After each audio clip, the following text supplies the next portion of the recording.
Hello guys, welcome back to my channel, and today we're going to do something a little different. We're going to have a Blender tutorial. So if you may remember, in the last video we made a matcha ball in SolidWorks. Now we're going to look at how to actually render it and make it pretty like that.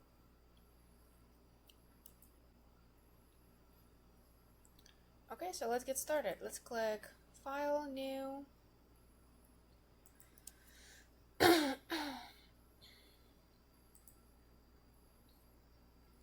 So when we open the window, this is what we're going to see.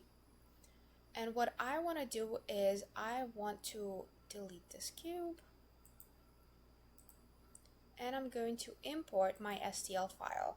Now make sure that you save your SolidWorks file as an STL because that's the one that Blender can read.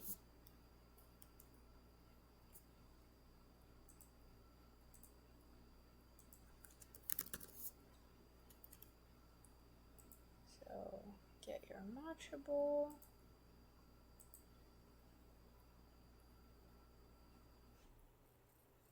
Okay, and then it's gonna look something like this.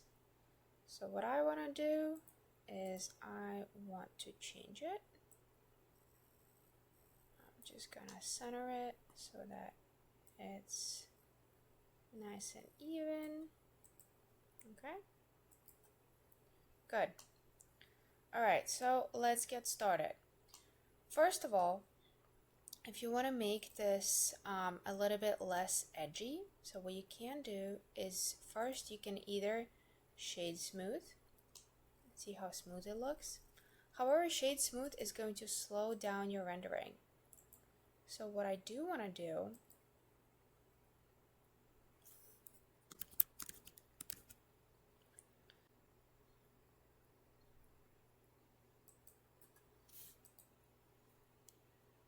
I'm going to add subdivision surface.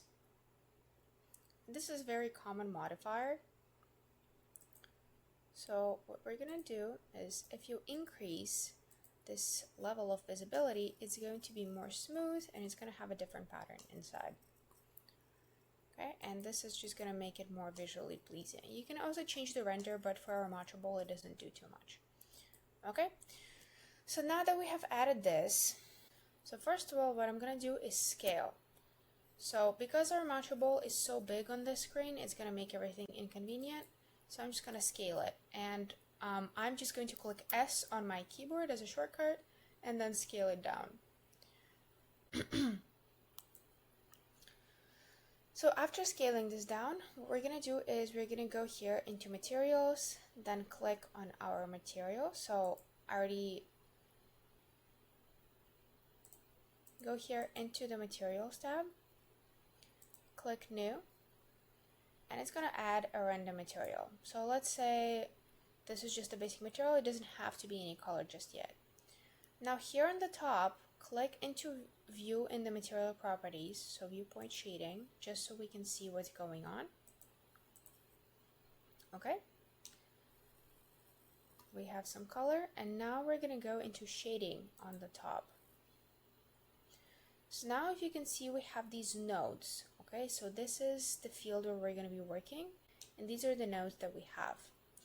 So what we're going to do now is we're going to add some nodes to create our gradient. So we're going to go to converter. Here we go, separate XYZ. Click here. So I'm going to add this vector to vector. Next, we're going to add a color ramp. Now, I know all this sounds complicated, but it's really not, so just stay with me. So go into converter, go into color ramp, add our color ramp, and I'm going to move this just so I have more space.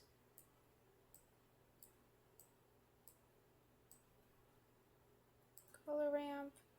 And since we're going to be changing our shading in the Y direction, so this is the Y direction, this is the X, this is the X, and this is the Z. I'm going to connect my Y to FAC, and then connect my color to base color. Okay, so just so we can see all of this, So again, I have my general vector, vector to vector, Y to FAC, and then color to base color. Okay. So now you can see that we have a little bit of shading, and let's start working our magic.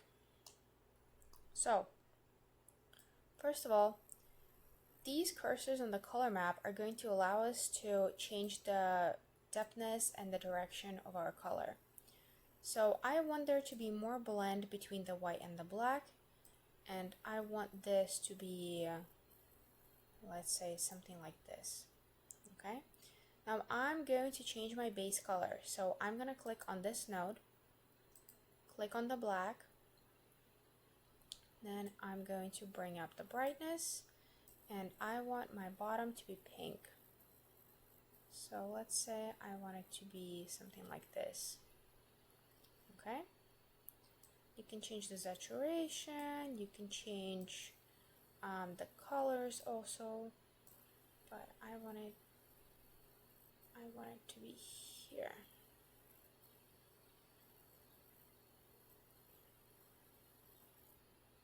Okay, we got one. So now let's do the second color. So click on the second node, click on the white, and now choose your second color. For me, it's going to be this matcha green.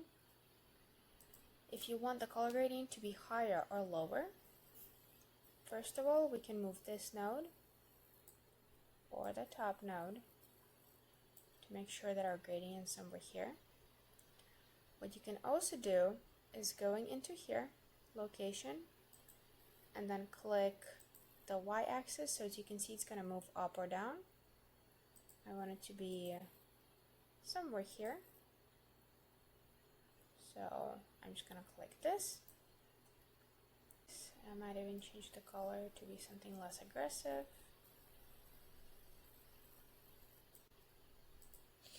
Okay. So now we go back into our layout, and this is what our matcha bowl looks like. And that's it. What I need to do, I'm going to go into my camera. I'm going to go into view, align view, align active view to camera view.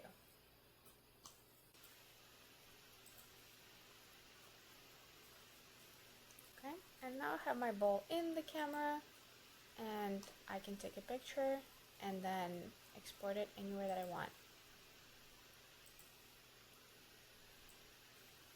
You can also move it inside of this camera view just to adjust it. If you want to make it bigger, you know, if you want to take it like this, that also works. Okay.